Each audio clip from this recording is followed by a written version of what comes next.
हमारे चैनल को सब्सक्राइब करें और बेल आइकन दबाएं।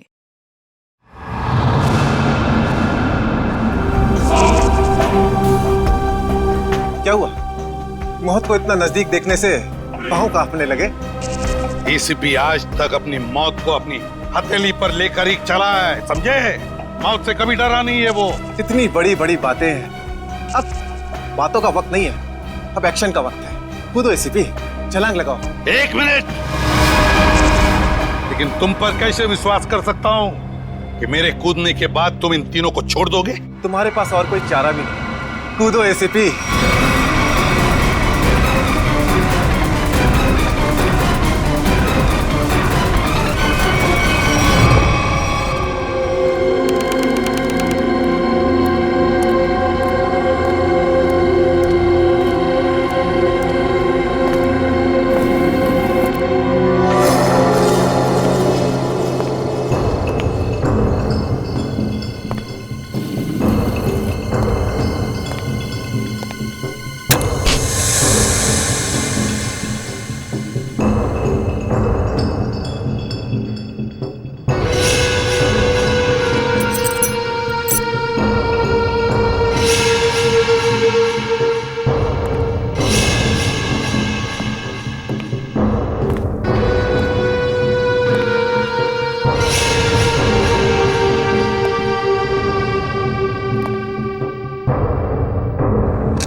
ये शो देखते वक्त तो पेट के दर्द की दवा साथ में रखनी चाहिए।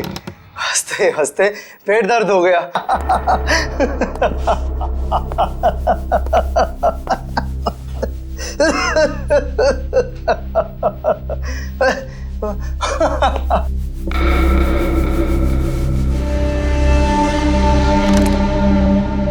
कौन है ये? प्रमोद कौन है ये? बहुत खुशकिस्मत हो तुम। मौत से कुछ पल पहले इतनी हंसी और इतनी खुशी हर किसी को नसीब नहीं होती। कौन हो तुम? अंदर कैसे आए? मौत को अंदर आने के लिए किसी न्योते की जरूरत नहीं पड़ती है।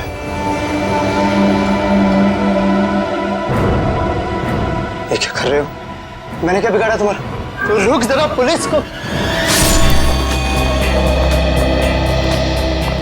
Happy birthday Tarika. Thank you Shreya. Thank you.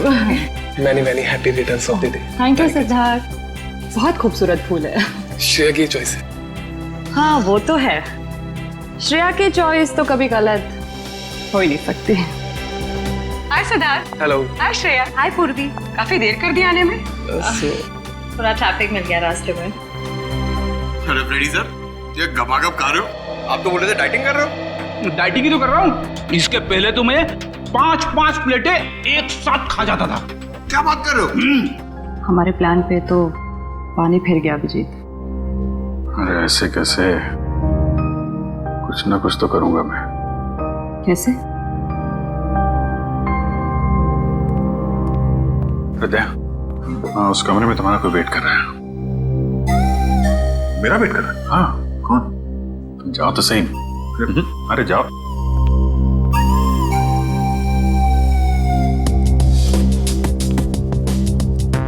हे सिद्धार्थ, वो तुम्हें मेरी जासूसी नॉवेल्स की कलेक्शन देखनी थी ना?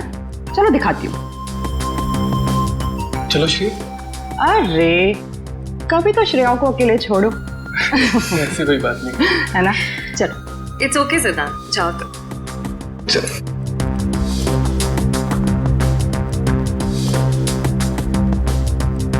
अरे श्रेया, तुम यहाँ? वहाँ कमरे में कोई तुम्हारा वेट कर रहा है। कौन? अरे जाओ देखो तो सही। अरे सर।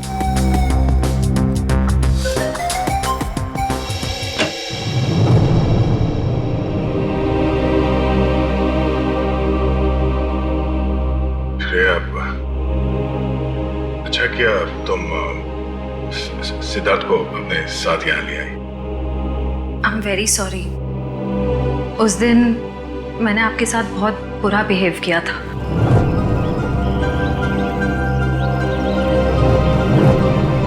छोड़ो ना, मैं भूल गया हूँ, तुम भी भूल जाओ। काश भूल पाना इतना आसान होता। जिंदगी कितनी सिंपल हो जाती है। निश्चय ये यादें ही तो है जो उदास दिलों को जिंदगी जीने का हौसला देती है। अगर यादें ही ना हो तो जिंदगी कितनी बोरिंग हो जाएगी।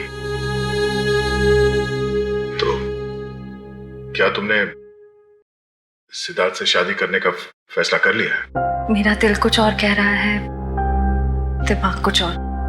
मैं जानता हूँ श्रेया, हमारे काम में हम दिल की नहीं दिमाग की सोचते हैं, मगर एक बार सीआईडी ऑफिसर ने एक आम लड़की की तरह सोचो। दिल का इस्तेमाल करो, उसकी आवाज सुनो।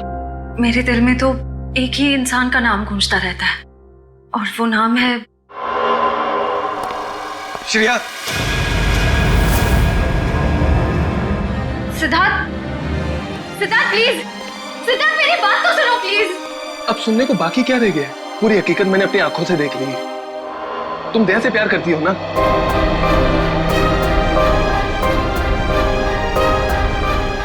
सिद्धार्थ, मैं इस बारे में तुमसे बात करने वाली थी। क्यों नहीं? सिद्धार्थ, काम इतना होता है, मौका ही नहीं मिला मुझे। मौका नहीं मिला? I just can't believe I heard that. Siddharth please मेरी बात तो सुनो। ये इतना आसान नहीं हो के अपने आपको मेरी जगह रखकर तो सोचो, फिर पता चलेगा मैं किस अग्नि परीक्षा से गुजर रही हूँ।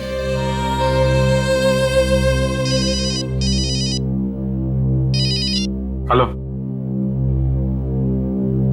कौन? सर, दोनों पति पत्नी थे, प्रमोद और शांति। सर, हमने कभी सपने में भी नहीं सोचा था कि हमारे होटल में ऐसा कुछ होगा। एक मिनट, आप बाहर खड़े रहिए।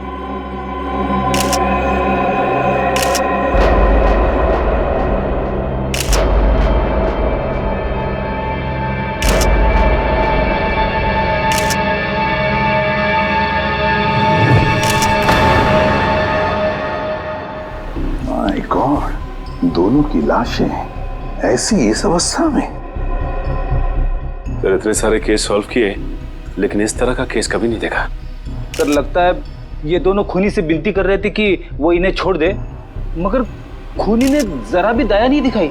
नहीं फ्रेडी, लगता है खूनी ने पहले इन दोनों को मारा और फिर यहाँ लाकर बिठा दिया, हाथ पैर बांध दिए।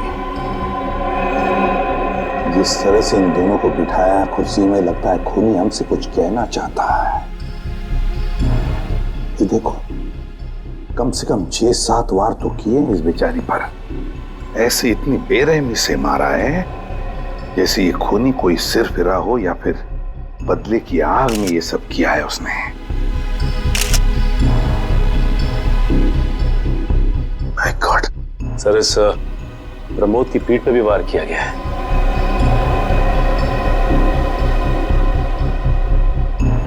क्या हुआ? सर, इसकी सांसें चल रही है, जिंदा ही। प्रमोद जिंदा है? तो जल्दी से इसे हॉस्पिटल ले जाओ, इसका जिंदा रहना बहुत जरूरी है। संभाल के चल। आजा।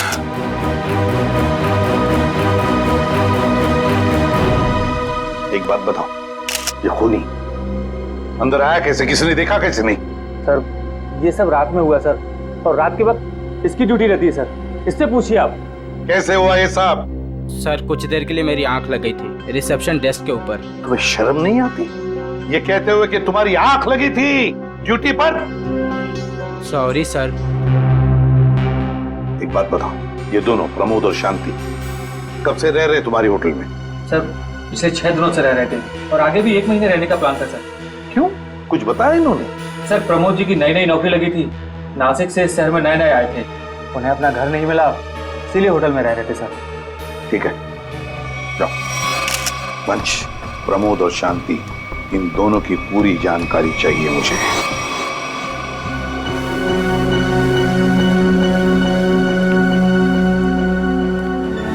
हाँ सचिन, ये प्रमोद कैसा है? सर, डॉक्टर ने ऑपरेशन शुरू कर दिया है, थोड़ी देर में पता चल जाएगा सर।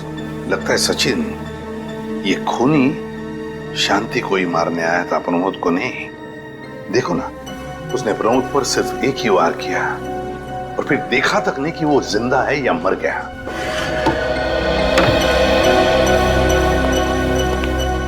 डॉक्टर साहब, कैसा है प्रमोद? हमने प्रमोद को बचा तो लिया है, मगर मगर क्या? वो कोमा में चले गए हैं। कोमा में? लेकिन डॉक्टर साहब, प्रमोद को होश तो आ जाएगा ना? हम तो अपनी तरफ से पूरी कोशिश करेंगे, मगर कुछ कहा नहीं जा सकता। Thank you. कुछ भी हो, प्रमोद होश में आना ही चाहिए। खूनी को सिर्फ प्रमोद ने ही देखा है। डॉक्टर साहब, शांति की लाश से कुछ पता चला? दया, मौत की वजह तो तुम लोगों को क्राइम स्पॉट पे ही पता चल गई होगी। पेट पर चाकू के इतने सारे घाव हैं, उसी की वजह से मौत हो गई बेचारे की। हाँ, वो तो हमें पता चल गया था। उसके अलावा कुछ और? हाँ, एक खास बात। 2 महीने पहले इसका किडनी का ऑपरेशन हुआ था। ये देखो, इसमें फोटो है। किडनी का ऑपरेशन? वंश, पता करो शहर के किस हॉस्पिटल में शांति के किडनी का ऑपरेशन हुआ था। और सर, वो क्राइम सीन पे जो खून मिला था वो शांति और प्रमोद का ही है। खूनी ने खून करने से पहले एक एक कदम फूंक फूंक कर रखा है।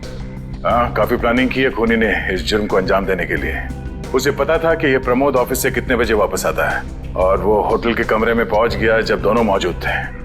पर सर, अगर उसका मकसद शांति को ही मारना था, तो वो तो प्रमोद के आने से पहले ही जुर्म को अंजाम देकर वहां से फरार हो सकता था। हाँ, ये बात तो है। मुझे लगता है खूनी ने प्रमोद के ऊपर सिर्फ एक ही बार वार किया, और वो इसलिए क्योंकि वो चाहता था कि वो कोमा में पहुंच जाए और जिंदा लाश बन जाए। सर, लगता है ये खूनी कोई एक्सपर्ट है जो अच्छी तरह से जानता था कि वार कहाँ पे करना है। सर, वो एक्सपर्ट नहीं, मुझे तो सरफिरा लगता है।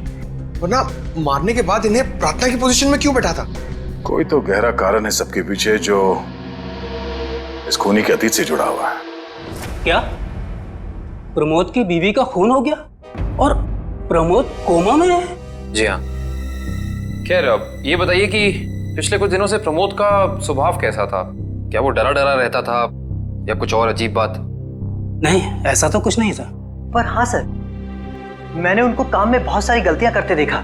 साफ साफ बताइए, प्रमोद किस तरह की गलतियां कर रहा था? बेसिक अकाउंटिंग की गलतियां।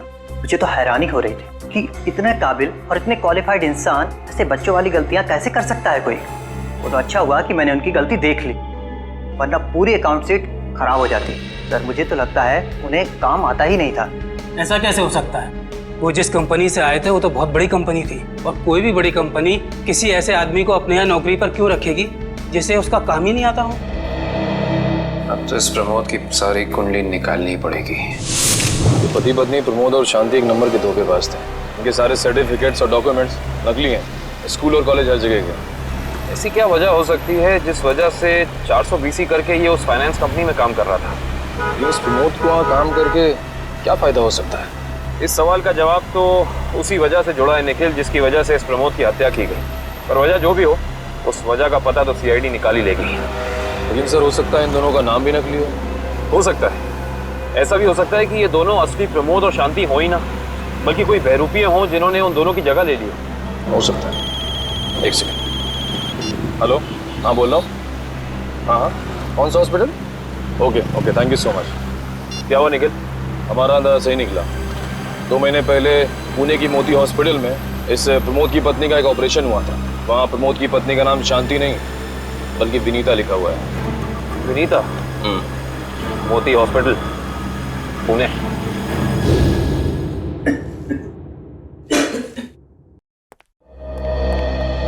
एक्सक्यूज मी, एक वक्त पे सिर्फ एक ही मरीज अंदर आएगा? हम लोग सीआईडी से। सीआईडी? मगर यहाँ मुजरिम कौन है? इसी की तलाश है हमें। एक्चुअली आपके हॉस्पिटल में 2 महीने पहले एक ऑपरेशन हुआ था, उसी के बारे में कुछ जानकारी चाहिए हमें। किसका ऑपरेशन? ये दोनों आपकी हॉस्पिटल में आए थे? ये तो मिसेस विनीता कुमार हैं। हाँ, मिसेस विनीता कुमार। और ये इनके पति, इनकी मौत हो गई? जी हाँ, विनीता कुमार का खून हो चुका है और उनके पति प्रमोद अब कोमा में है।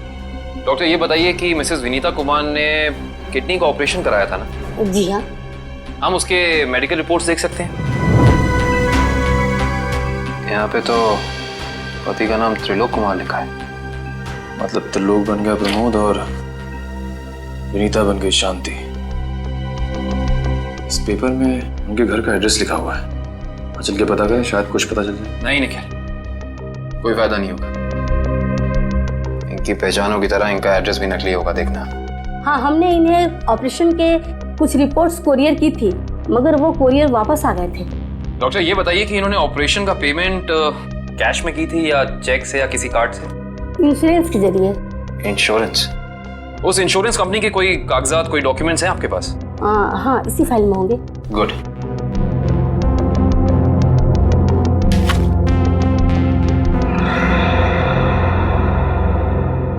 बिज हेल्थ इंश्योरेंस। अंकित, सभी अकाउंट्स और सभी खाते अच्छी तरह से बंद हो जाने चाहिए। कल शाम 5 बजे तक ऑडिटर आ जाएगा। हो जाएगा सर।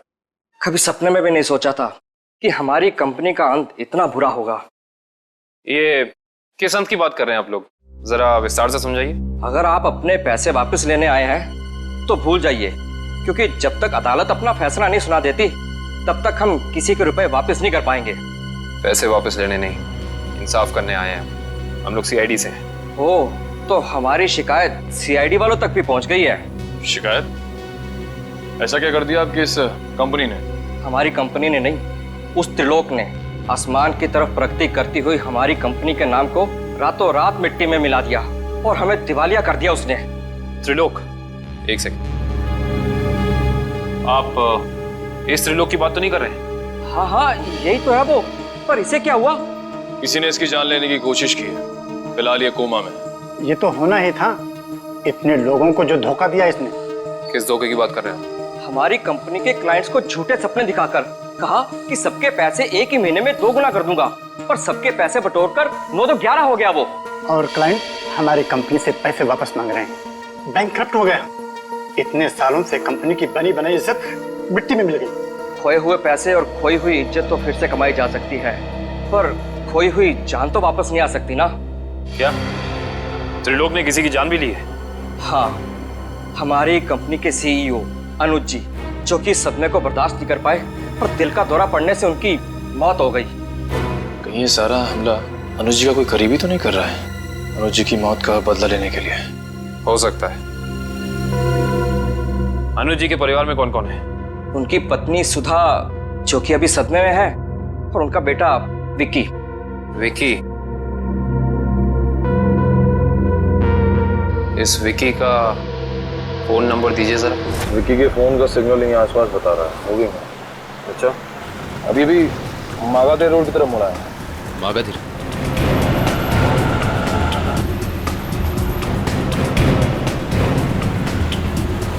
देखो सिग्नल में कुछ पता चला? एक मिनट में। क्या हुआ?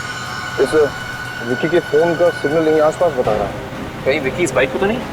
हाँ सर, हो सकता है ये विक्की है। चेक करते हैं।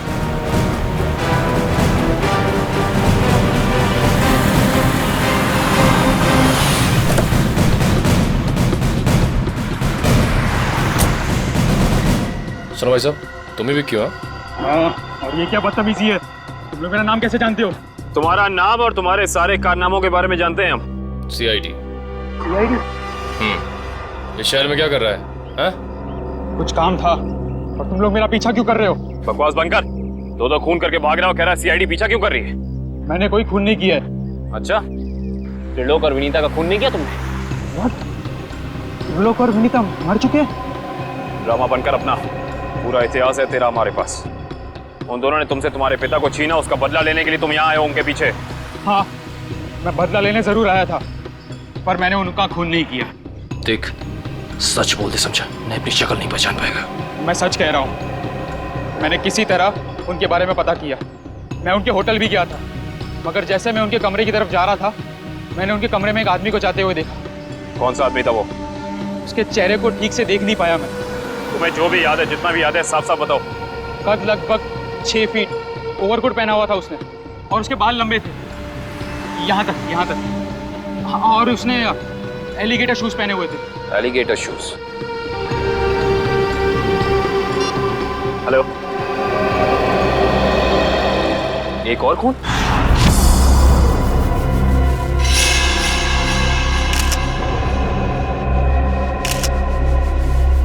लाश ऐसे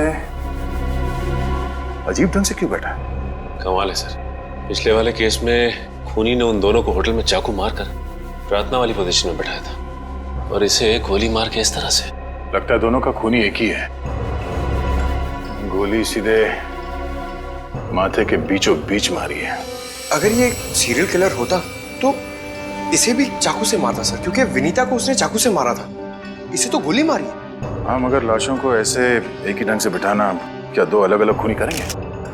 मुझे लगता है दोनों का खूनी एक ही है। और जिस वक्त इस तिग्मांशु का खून हुआ, लगता है खाना खाने ही वाला था।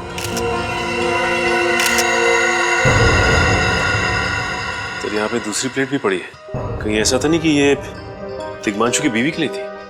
मैम सब तो एक हफ्ते के लिए गाँव गई हुई है, एक हफ्ते के बाद लौटेगी। तो क्या घर में कोई और आदमी था जिसके लिए तिग्मांशु ने एक और प्लेट में खाना डाला? नहीं साहब। अच्छा, जब तुम घर वापस आए उस वक्त ये दरवाजा खुला था या बंद था? नहीं साहब, बंद था। तो फिर तुम घर के अंदर कैसे आए?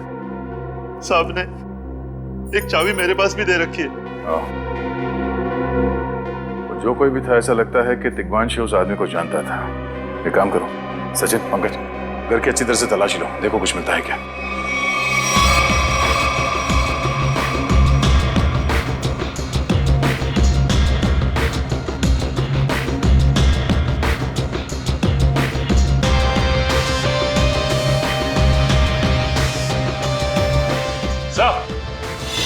हाँ सचिन, हाँ सचिन, ये देखिए सर, यहाँ से शीशा निकाला गया है, चिटकनी खोली गई है, तो यहाँ से बाहर जाने का रास्ता भी है। मतलब कोई अंदर यहाँ इस खिड़की से आया था? लेकिन इस घर में तो सेफ्टी अलार्म भी है सर। अगर यहाँ से कोई अंदर आया है तो सेफ्टी अलार्म बजना चाहिए था और सिक्योरिटी गार्ड को भी अंदर आना चाहिए था। अब इसका जवाब तो सिक्योरिटी गार्ड ही देगा।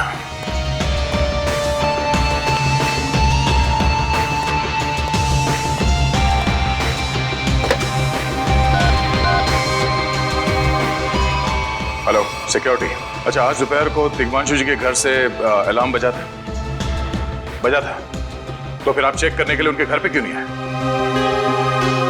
ओ आई सी, पिछले हफ्ते भी? ठीक है, थैंक यू। क्या बोला सर ये सिक्योरिटी वाला? सिक्योरिटी का कहना है कि अलार्म बजा था और उन लोगों ने घर में फोन भी किया, तो तिग्मांशु जी ने कहा कि गलती से अलार्म बज गया, इसलिए वो लोग ऊपर नहीं आए। सर हो सकता है तिग्मांशु ने मजबूरी में कहा, खूनी ने उसके सर पे गन तान दी हो। कुछ कह नहीं सकते, बात करते वक्त अगर थोड़ी सी भी टेंशन हो आवाज में तो ये सिक्योरिटी वाले तुरंत भाप लेते हैं। दरअसल पिछले हफ्ते भी तिग्मांशु के घर से अलार्म बजा था और जब सिक्योरिटी वालों ने फोन किया था तो तिग्मांशु ने यही कहा था कि गलती से बच गया। सर ये खूनी काफी चालाक लगता है, खेल खेल रहा है। देखते हैं, जरा देखो इस घर में कुछ और मिलता है क्या? खूनी ने कोई ना कोई सुराग जरूर छोड़ा होगा, चेक करो।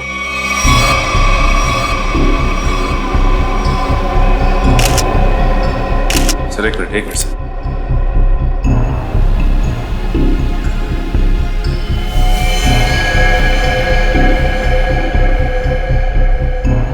ये देखिए सर, खून।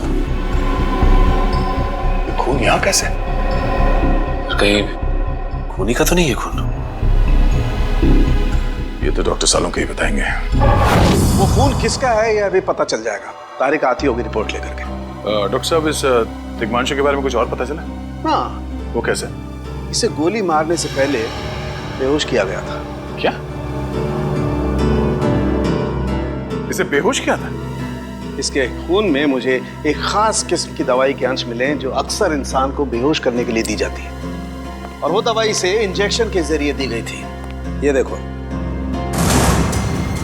सर, बहुत ही अजीब बात है। अगर खूनी इसे मारना चाहता था तो सीधा गोली मारकर इसका काम तमाम कर सकता था, फिर ये जहर की दवाई क्यों दी होगी? और सर एक और बात पता चली, तिग्मांशु जिस हालात में हमें मरा हुआ मिला था वो एंशिएंट कल्चर के हिसाब से प्रार्थना करने की पोजीशन, खाना खाने से पहले। तो फिर तो शांति और तिग्मांशु दोनों का खूनी एक ही आदमी है। ये खूनी के लिए ये हत्याएं जुर्म नहीं, एक जश्न है। इसीलिए उसने टेबल पे ये प्लेटें सजाई, उसमें खाना रखा, एक अपने लिए और एक तिग्मांशु के लिए। और सर तिग्मांशु को प्रार्थना की पोजीशन में बैठा के उसने गोली मार दी। सर मैंने कहा था ना, ये खूनी एकदम सरफिरा है सर। हाँ सर, लगता है ये खूनी अपने आप को बहुत शक्तिशाली महसूस करता है। जिस वक्त इन सबकी गर्दनें झुकी होती हैं उसके सामने, उसे आनंद आता है। नहीं सचिन, खूनी का मकसद लोगों को अपने सामने झुकाना नहीं, बल्कि अपने लिए प्रार्थना करवाना था। क्या मतलब? ये रही उस खून की रिपोर्ट। ये खून ना ही तिग्मांशु का है और ना ही उसके घर वालों का। ये खून उस खूनी का ही है। खूनी का?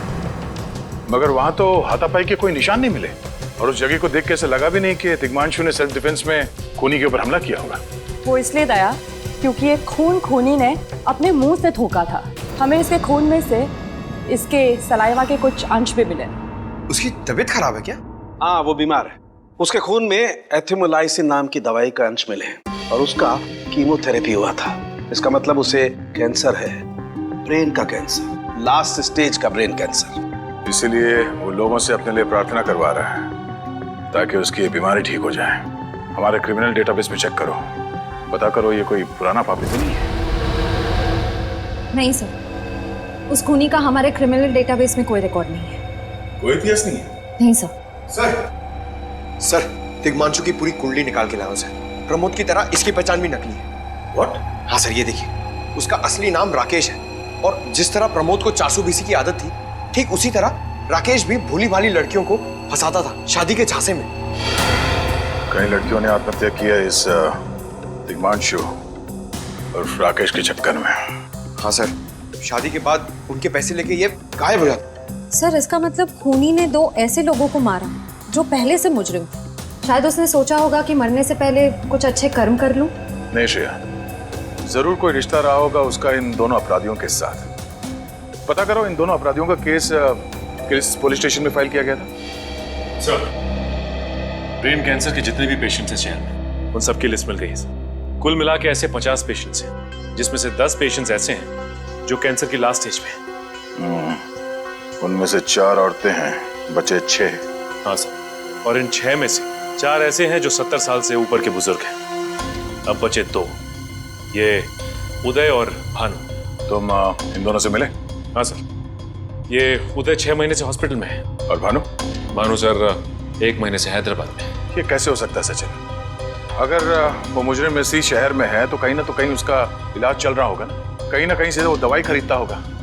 मांझी सर, इस शहर में जितने भी केमिस्ट है जहाँ पे ब्रेन कैंसर की दवाइयाँ बेची जाती है, उन सब की लिस्ट चाहिए मुझे। सब पता चल गया। त्रिलोक और राकेश दोनों के खिलाफ एक ही थाने में केसेस दर्ज किए गए थे, जगतपुरी थाने। इस केस का पूरा इतिहास जगतपुरी थाने से ही पता चलेगा।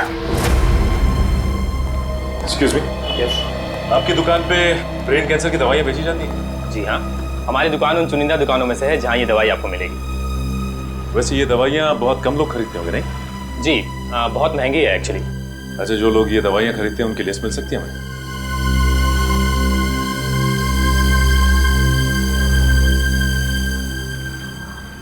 ये रही वो लिस्ट।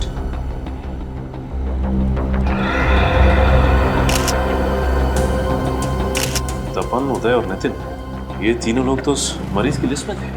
अच्छा, आपको पूरा यकीन है कि इनके अलावा और कोई नहीं आता ये दवाई लेने के लिए? जी नहीं, लेकिन हो सकता है कोई गैर कानूनी तरीके से ये दवाई खरीद रहा हो। ये दवाइयाँ काफ़ी महंगी है ना, आम आदमी इसका खर्चा नहीं उठा सकता। अच्छा, आप किसी ऐसे आदमी को जानते हैं जो ये गैर कानूनी काम करता है? एक आदमी है, आंद्रे नाम है उसका। प्यार से लोग उसे एंडी कहते हैं। ये जो ज्वाला रोड पे पब्लिक पार्क है ना, अक्सर वहीं मिलता है। कांस्टेबल सुनील? Yes sir. आप सीआईडी से ही हैं ना? हाँ, हमारी बात शायद आप ही से हुई थी। सर बताइए, कांस्टेबल सुनील आपके लिए क्या कर सकता है? सुनील जी, हाल फिलहाल में इस रिकॉर्ड रूम में कोई चोरी वगैरह हुई थी क्या? चोरी नहीं तो सर, अब यहाँ भला कोई चोरी कैसे करेगा? सुनील, फिर आप एक हेल्प कर सकते हैं हमारी। हमें 2 मुजरिमों की फाइल चाहिए। एक का नाम है त्रिलोक कुमार और दूसरे का राकेश भिवेन। एक मिनट सर, क्या नाम बोले? राकेश? राकेश भिवेन।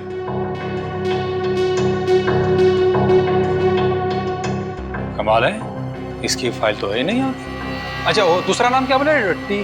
त्रिलोक? त्रिलोक कुमार। इसकी भी नहीं है? दोनों की फाइल्स नहीं। हाँ सर, लेकिन यहाँ पर चोरी की तो कोई घटना नहीं घटी।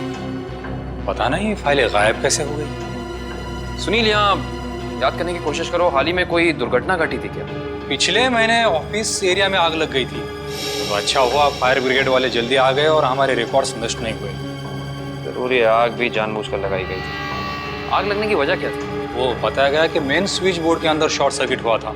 कोई इलेक्ट्रिशियन भी आया था काम करने के लिए। जरूर वहीं छेड़छाड़ की गई। उस इलेक्ट्रिशियन का कोई आता, कोई पता, कोई कांटेक्ट है?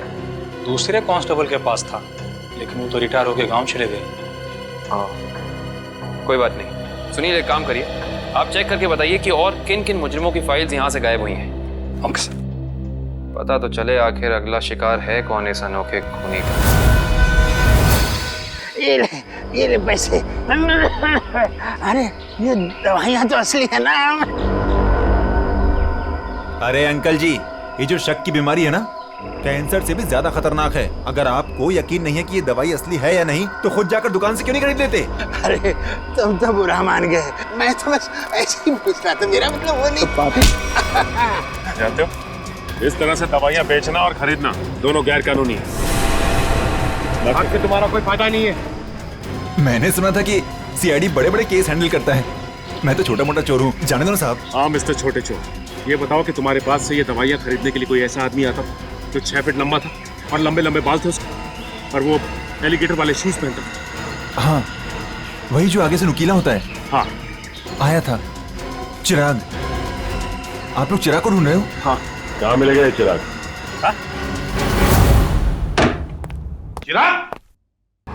लगता है चिराग घर पर नहीं है।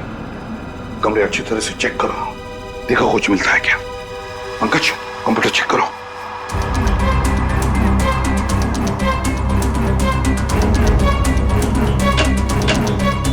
सर, ये देखिए, पूरी अलमारी गन्स और चाकू से भर रखी इस चिराग ने। My God. सर, हाँ, अंदर के कमरे में से ये खून से भरे हुए कपड़े मिले। पुलिस रिकॉर्ड रूम से फोन है। देखो। हेलो जी, कहिए। कौन? संदीप, स्वाधीन और हेमंत। ओके, ठीक है। कौन है ना? सर, त्रिलोक और तिग्मांशु की तरह इन तीनों की फाइल भी चोरी हुई है पुलिस रिकॉर्ड रूम से। मतलब अभिजीत, अब ये चिराग इन तीनों में से किसी एक को मारने वाला है। सर एक सेकंड, ये देखिए सर, इस कंप्यूटर की फाइल में इन तीनों की फाइल है। सर ये तीनों भाई हैं और बदमाश भी हैं, और इन्होंने 3 खून किए हुए हैं सर। यहाँ पे 2 एड्रेस है, एक चीकूवाड़ी और एक चारको। चारको पर चिकूवाड़ी। एक काम करते हैं अभिजीत, हम दोनों चिकूवाड़ी चलते हैं और तुम लोग तीनों भी चारको चले जाओ। Yes sir. हाँ चलो अभिजीत।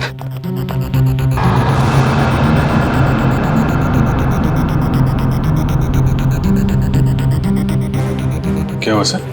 अभिजीत, ये पेन, ये मेरा पेन है अभिजीत। आपका पेन? यहाँ पे कैसे सर? ये पेन मैंने जग्गा को दिया था, जग्गा को। जग्गा सर? वो आपका खबरी? हाँ अभिजीत, मेरा खबरी। मगर जग्गा तो मर चुका है सर। हाँ अभिजीत, तो मर चुका है, लेकिन जिस खून में तलाशी करने में मदद की थी जग्गा ने हमारी, उस वक्त वो खून भी इसी तरह हो रहे जैसे आज हो रहे हैं। खून करने के बाद लोगों को प्रार्थना की पोजीशन में रखा जाता है।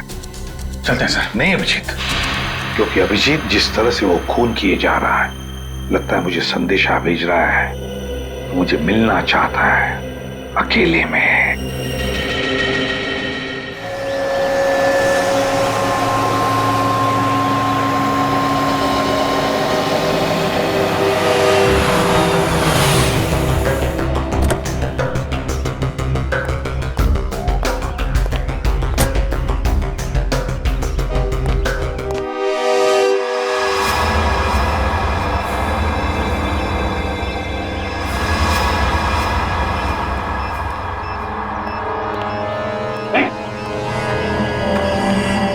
प्लीज हमें बचा लीजिए, किसी तरह हमें मार डालेगा। घबराओ मत, मैं इससे भी प्रद्युम्न हूं, कुछ नहीं होने दूंगा तुम्हें। इनकी बातों को ज्यादा सीरियसली मत लेना, इन्हें तो झूठे वादे करने की आदत है, और इतनी बड़ी बड़ी बातें करने से पहले एसीपी जरा मेरा इंतजाम तो देख लो। बस रिमोट के इस बटन को दबाना है और ये तीनों हमेशा के लिए बूम धरती से गायब। क्यों कर रहे हो तुम ये? क्या गलत कर रहा हूँ? हाँ बोलो। पर ये तीनों तो वैसे भी कानून से भागे हुए अपराधी है ना, तो इन्हें मारकर क्या गलत कर रहा हूँ मैं? इन्हें सजा देने का हक तुम्हारा नहीं, सिर्फ कानून का हक है ये। बस यही तो प्रॉब्लम है, जब तक तुम कानून में हो कुछ नहीं हो सकता। क्या चाहते हो तुम मुझसे? पहले अपनी ये गन मुझे दो। एसीपी, मुझे अपनी गन दो, वरना मैं ये रिमोट दबा दूंगा। एसीपी, मैं 3 तक गिनूंगा। 1 2 3। नहीं,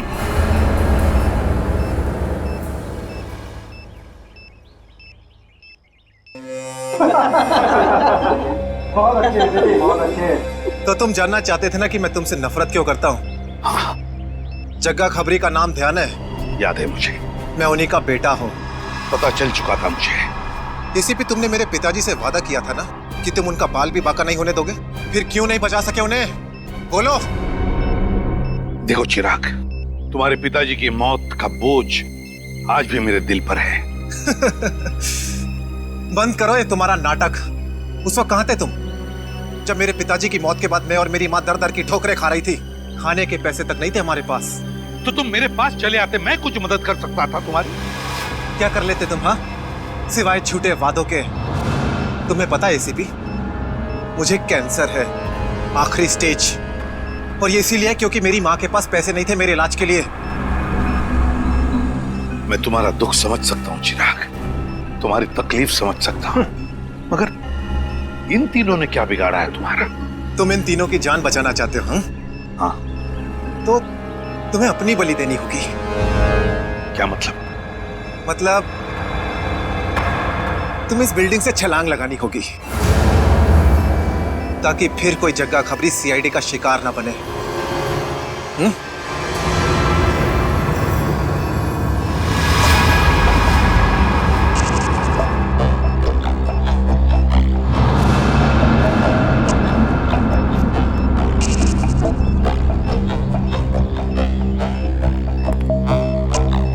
ठीक है, मंजूर है।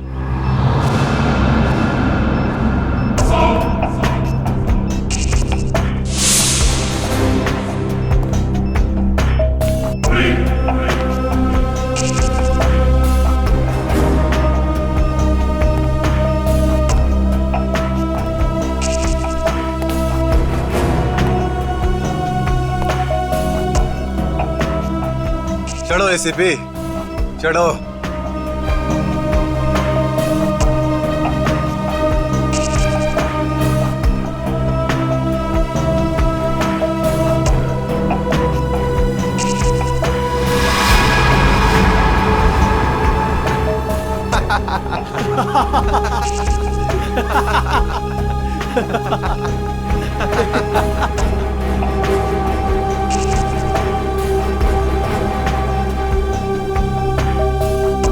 ऊपर जाकर मेरे पिताजी से माफी जरूर मांग लेना। क्या हुआ, मौत को इतना नजदीक देखने से पांव कांपने लगे? एसीपी आज तक अपनी मौत को अपनी हथेली पर लेकर ही चला है, समझे? मौत से कभी डरा नहीं है वो। इतनी बड़ी बड़ी बातें, अब बातों का वक्त नहीं है, अब एक्शन का वक्त है। कूदो एसीपी, छलांग लगाओ और अपनी ये बेहतरीन जिंदगी को अलविदा कह दो। चलो। 1 मिनट, मैं जरूर कूदूंगा, लेकिन तुम पर कैसे विश्वास कर सकता हूं कि मेरे कूदने के बाद तुम इन तीनों को छोड़ दोगे? तुम्हारे पास और कोई चारा भी नहीं है। कूदो एसीपी, वरना मैं इस रिमोट का बटन दबा दूंगा।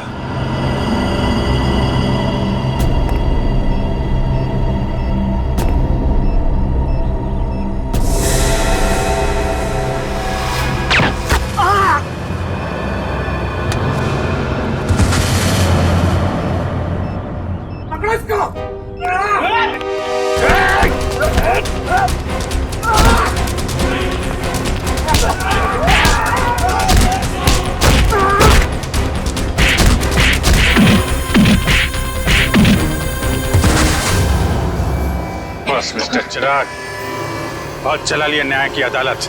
सीआईडी का काम सीआईडी को सौंप दो।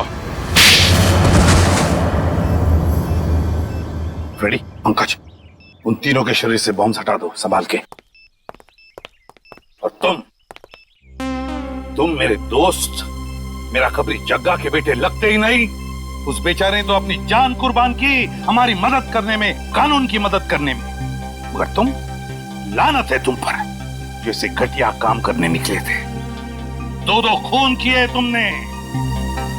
तुम्हें तो शायद फांसी ही होगी, फांसी।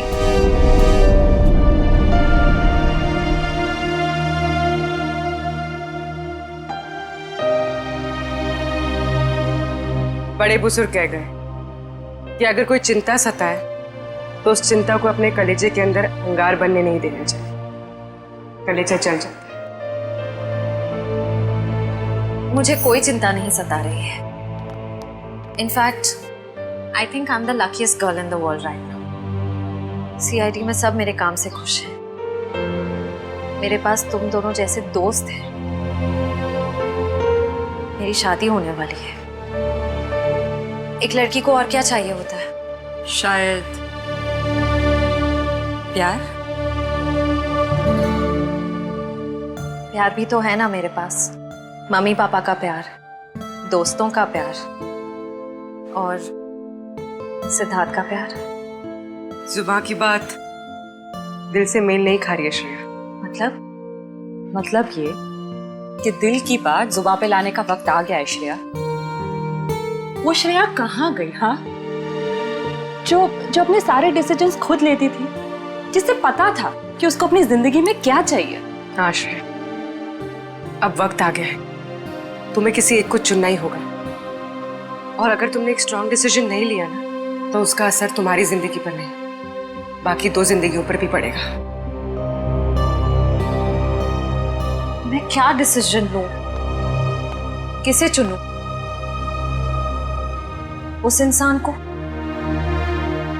जिसे मैं बहुत प्यार करती हूं, पर उन्होंने कभी अपने प्यार का इजहार नहीं किया, या शायद वो मुझसे प्यार करते ही नहीं, या फिर उस इंसान को जो मुझसे बहुत प्यार करता है, मुझे पलकों पर बैठा कर रखता है।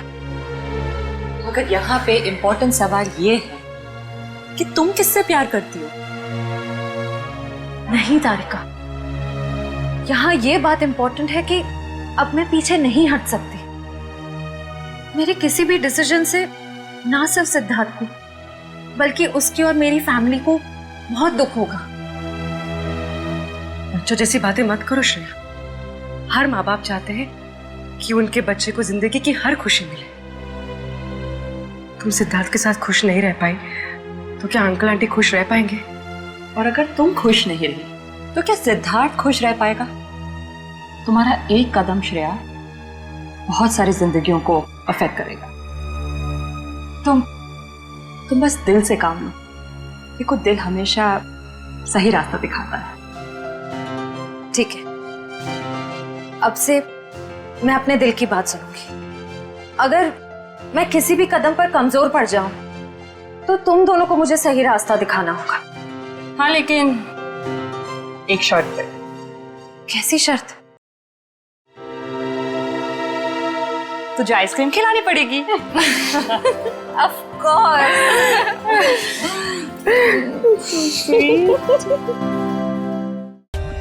For more updates, subscribe to our channel, click the show links and enjoy watching the videos.